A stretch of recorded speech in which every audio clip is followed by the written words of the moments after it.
Hello everyone, welcome to my channel. আজকে হচ্ছে মহাপঞ্চমী, আর আমি তো আজকে মহাপঞ্চমীতে ভাবলাম তোমাদের সাথে একটা get ready with me share করি। আগের বছর অনেক শ্যুট করেছিলাম, কিন্তু সেগুলো একটাও আপলোড করার টাইমই পাইনি, এডিটিংও করা হয়নি, তো সব ডিলিট করে দিতে হয়েছিল। আর এইবার ভাবলাম সব পরপর শেয়ার করেই ছাড়বো আমি, যাই হয়ে যাক। তো সবার ফার্স্টে আমি রেডি হচ্ছি, আর এই ভিডিওটা অলরেডি তোমাদের সাথে আমি শেয়ার করেছি। তো আমি খুব সিম্পল মেকআপই করেছিলাম, আর আজকে আমরা যাচ্ছি মুভি দেখতে, একদম সিম্পলভাবে ওই জন্য রেডি হচ্ছি। আর এই স্কার্ট টপ সমস্ত কিছুর লিঙ্ক আমি অ্যাটাচ করে দেবো, তোমরা চাইলে একবার দেখে নিতে পারো। তো তারপরে আমি খুবই কি বলবো, অদ্ভুতভাবে একটা রেডি হয়েছে। আমি জানি না এইভাবে কেউ সাজে কিনা, বাট এখন সব কিছু যেহেতু স্টাইল, তাই জন্য আর কনফিডেন্সের সঙ্গে রেডি হয়ে গেছি পুরো। আর এখানে আমি সানগ্লাস ক্যারি করছি, কারণ দুপুরবেলা আমরা মুভি দেখতে যাচ্ছিলাম।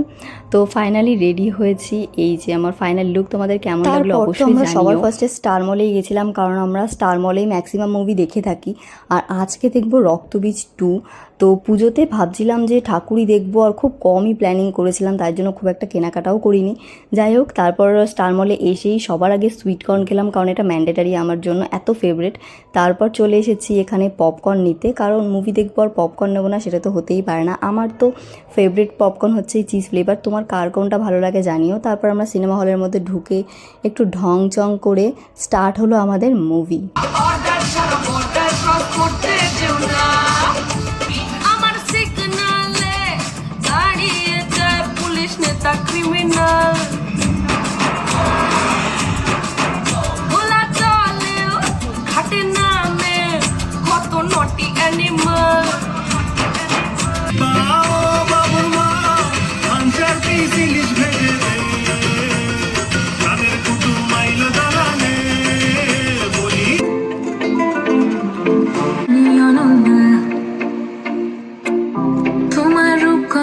রাজকন্যা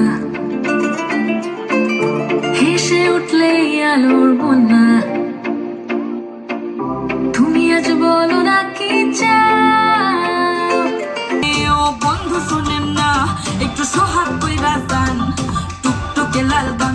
দেখো, পার্সোনালি মুভিটা আমার খুবই ভালো লেগেছে। রক্তবীজ 1ও আমি দেখেছি, আর 2টাও দেখলাম, আমার তো দারুণ লেগেছে। আর তারপর মুভি দেখা কমপ্লিট হলে সোজা চলে যাই ফুড কোর্টে, কারণ প্রচণ্ড খিদে পেয়ে গেছিলো। ওখান থেকে খাওয়া দাওয়া সেরে আবার বাজার কলকাতাতে গেছি শপিং করতে। মানুষের কতটা এনার্জি থাকলে পুজোতে বেরিয়ে পুজো শপিং করতে পারে। আজকের ব্লগটা এতটুকুই, বাই।